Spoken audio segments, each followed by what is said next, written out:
동료 여성 의원과 부적절한 관계를 인정한 김재시 의원이 사퇴 의사를 밝혔습니다. 다음 달 의장단 선거는 참여하고 의원직에서 물러나겠다고 말했습니다. 남원시 도심 지역에 위치한 공공기관들이 조만간 이전할 전망인 가운데 도심 공동화 우려가 나오고 있습니다. 이를 막기 위한 경제 문화 공간 조성이 시급하다는 지적이 나오고 있습니다. 전북 지역 후보들이 지난 총선과 재보선 과정에서 사용한 선거 비용 가운데 32억여 원을 돌려받았습니다. 남원, 임실, 순창 이용호 의원이 2억 4천여만 원으로 가장 많은 비용을 보전받았습니다. 전북도 농민의 고령화가 심각한 것으로 나타났습니다. 호남지방통계청 자료를 보면 농민 10명 가운데 7명은 60대 이상인 것으로 조사됐습니다. 헬로티비 뉴스 전북 지금 시작합니다.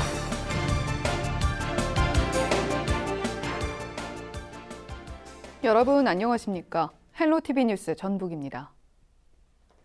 지난 주말 쏟아진 폭우에 전북 지역에서 농작물 840헥타르가 피해를 본 것으로 나타났습니다. 전북도는 지난 13일부터 이틀간 완주 178mm, 익산 154mm, 김제 98mm 등 전북 지역에 평균 85mm의 큰 비가 내렸습니다. 이로 인해 7개 시군 1,300여 농가에서 840헥타르의 재배지가 침수돼 온전한 작물 수확이 어렵게 됐습니다. 작물별 피해 면적은 벼 590헥타르, 논콩 170헥타르, 수박, 상추 등 기타 작물 685헥타르 등입니다. 더불어민주당 이원택 의원이 자신의 지역구인 김제 부안 지역 비 피해 현장을 방문했습니다. 이 의원은 지난 14일부터 이틀 동안 부안 호암 방조제와 김제 교월동 등 침수와 바닷물 피해 현장을 점검했습니다. 이 의원은 전북도와 농어촌공사 등 관련 부처와 협의해 해결 방안을 모색하기로 했습니다. 지난 주말 김제 지역 평균 강수량은 106mm, 부안이 63mm입니다.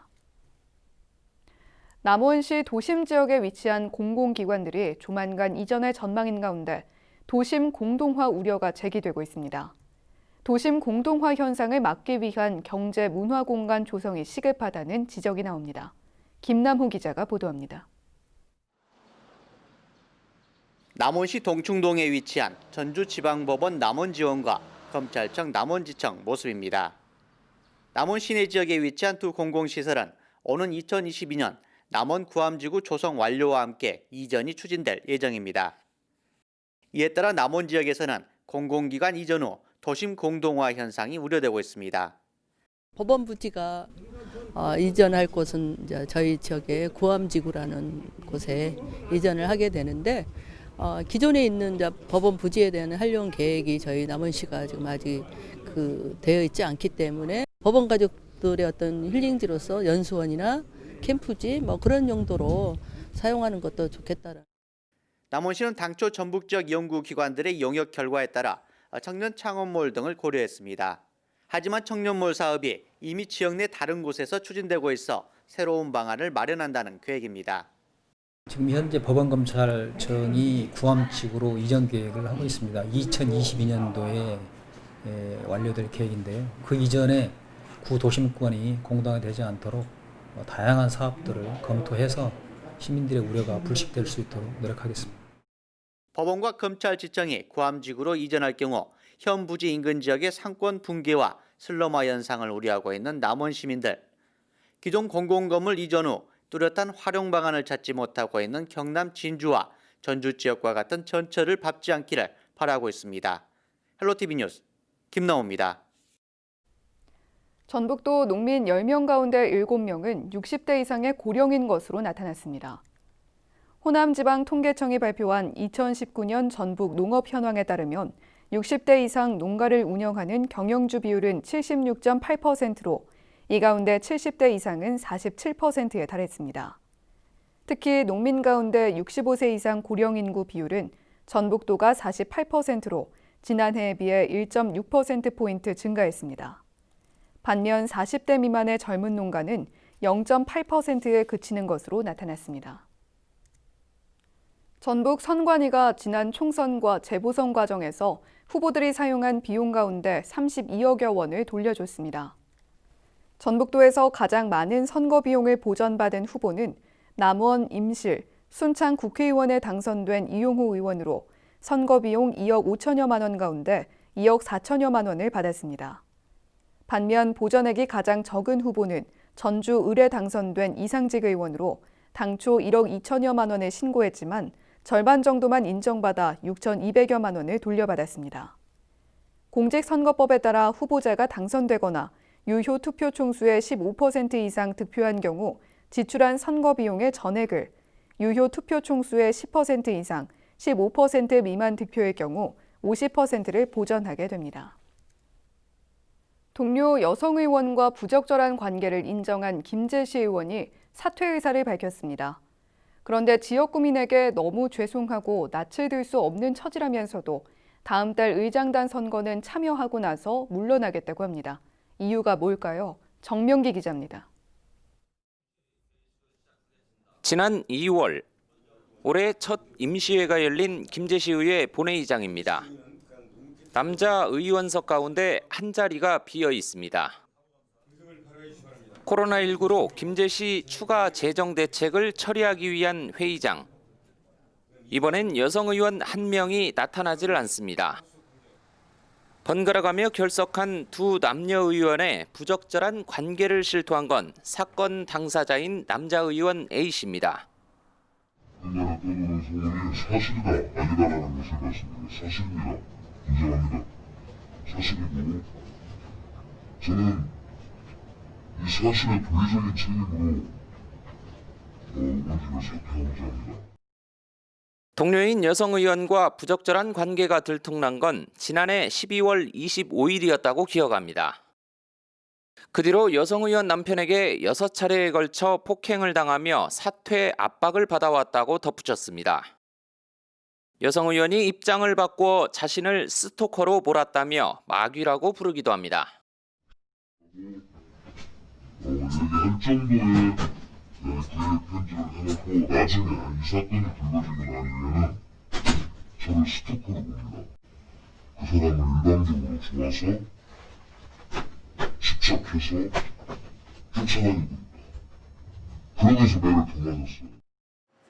결국 이 사건으로 우울증과 정신분열증이 생겼고 증세가 심해져 의정 활동이 어렵다는 점도 사퇴 이유로 들었습니다.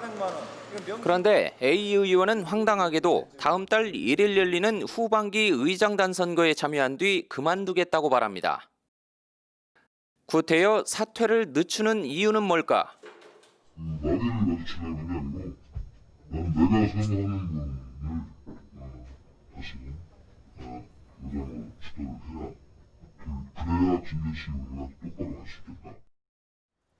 A 의원과 불륜설에 얽힌 여성 의원은 취재진과 연락이 닿지 않고 있고 이렇다 할 입장을 내놓지 않고 있습니다. 김재시 의회가 이번 주 화요일 열리는 임시회에서 윤리특별위원회를 구성하고 징계 여부를 논의할지 귀추가 주목됩니다. 헬로티비 뉴스 정명기입니다.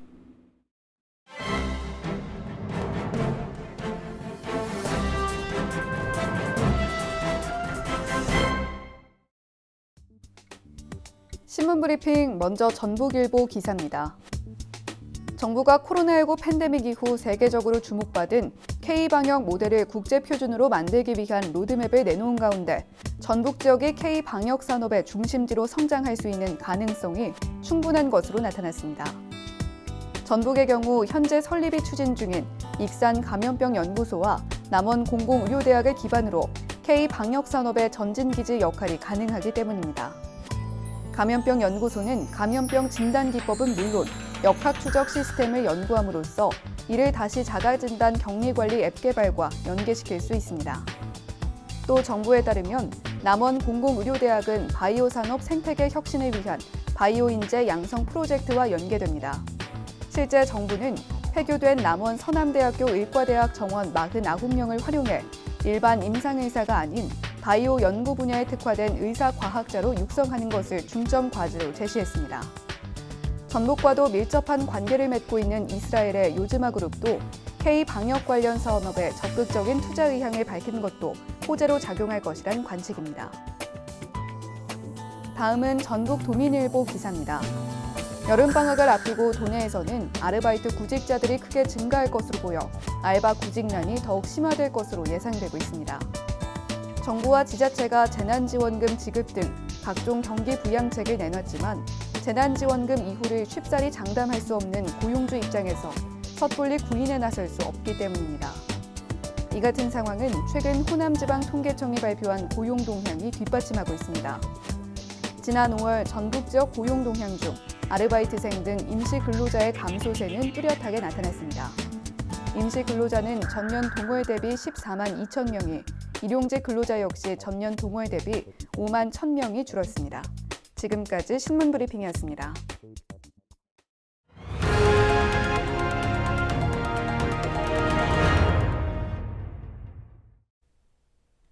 높은 이자를 주겠다면서 상인들로부터 거액의 투자금을 받아 가로챈 전북 지역 대부업체 대표가 검찰에 송치됐습니다.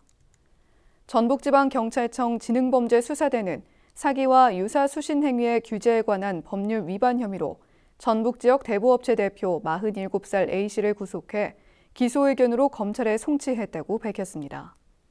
A씨는 전주에서 대부업체를 운영하며 전통시장 상인 등 71명으로부터 430억 원의 투자금을 받아 가로챈 혐의를 받고 있습니다. A씨는 단기간에 수익을 내 높은 이자를 주겠다며 투자금을 끌어모은 뒤 연락을 끊고 잠적한 것으로 드러났습니다. 부안군이 새만금 날림먼지로 인한 주민 피해 보상을 관련 기관에 요구했습니다. 부안군은 새만금 사업지구 발주처 회의를 열고 날림먼지 피해를 본 오디 농가에 대한 보상을 요구했다고 밝혔습니다. 부안군은 이번 회의에서 새만금 날림먼지 해결을 위해 관계부처와 시공사, 주민 협의 과정이 반드시 필요하다는데 함께 공감했다고 전했습니다. 정읍시가 여름철 집중호우 피해를 줄이기 위해 산사태 우려 지역을 추가로 지정했습니다. 추가로 지정된 곳은 신태인읍과 칠보면, 산내면 등 5곳으로 지난해 산사태 위험지로 조사된 지역입니다. 시가 지난 2012년부터 산사태 취약지역으로 지정해 관리하는 곳은 모두 176곳으로 위험 등급에 따라 사방댐 설치 등 피해 방지를 위한 사업을 진행하고 있습니다. 정읍시가 신규 전입자들을 위한 안내 책자를 만들었습니다. 두근두근 정읍 알기 책자에는 각종 세금에 대한 설명부터 전통시장과 지역상점 소개를 담은 지역경제 정보 등도 포함됐습니다. 책자는 읍면동 주민센터에서 전입신고할 때 무료로 받을 수 있습니다. 날씨와 생활입니다. 화요일 전북 지역은 대체로 맑겠는데요. 미세먼지와 초미세먼지 농도는 보통, 오존과 자외선 농도는 매우 나쁨 수준을 보이겠습니다. 화요일 아침 최저 기온은 16도, 낮 최고 기온은 30도를 보이겠습니다. 자세한 우리 지역 날씨입니다. 아침 최저 기온은 임실 16도, 남원, 순창은 17도, 정읍 18도, 부안과 고창 19도, 김제는 20도로 예보됐습니다. 한낮 기온은 부안 27도, 김제, 고창은 28도, 순창, 인실, 정읍은 29도, 남원은 30도까지 오르겠습니다. 다음으로 생활지수입니다. 화요일 전북 지역 대체로 맑아 빨래는 잘 마르겠는데요. 차는 내부만 간단히 정돈하시는 편이 좋겠습니다. 맑은 날씨만큼 자외선 농도도 높습니다. 야외 활동하신다면 자외선 노출에 최대한 대비하셔야겠습니다. 이어서 주간 날씨 살펴봅니다. 이번 주간에는 가끔 구름 많겠지만 대체로 맑은 날씨가 이어지겠는데요. 낮 기온은 평년보다 조금 높겠습니다. 다만 정체전선이 계속 오르내리면서 날씨 변화가 크니까요. 기상정보 계속해서 참고해 주시기 바랍니다. 이어서 우리 지역 바다 날씨 살펴봅니다. 화요일 전북 북부 해상 오전에 맑다가 오후부터 구름 많겠고 전북 남부 해상은 종일 구름이 많겠습니다. 바다의 물결은 전북 북부와 남부 해상 모두 0.5m로 잔잔하게 일겠습니다. 지금까지 기상정보였습니다. 헬로티비 뉴스 전북, 오늘 저희가 준비한 소식은 여기까지입니다. 저희는 언제나 지역 주민 여러분 곁에 있겠습니다. 함께해 주신 여러분 고맙습니다.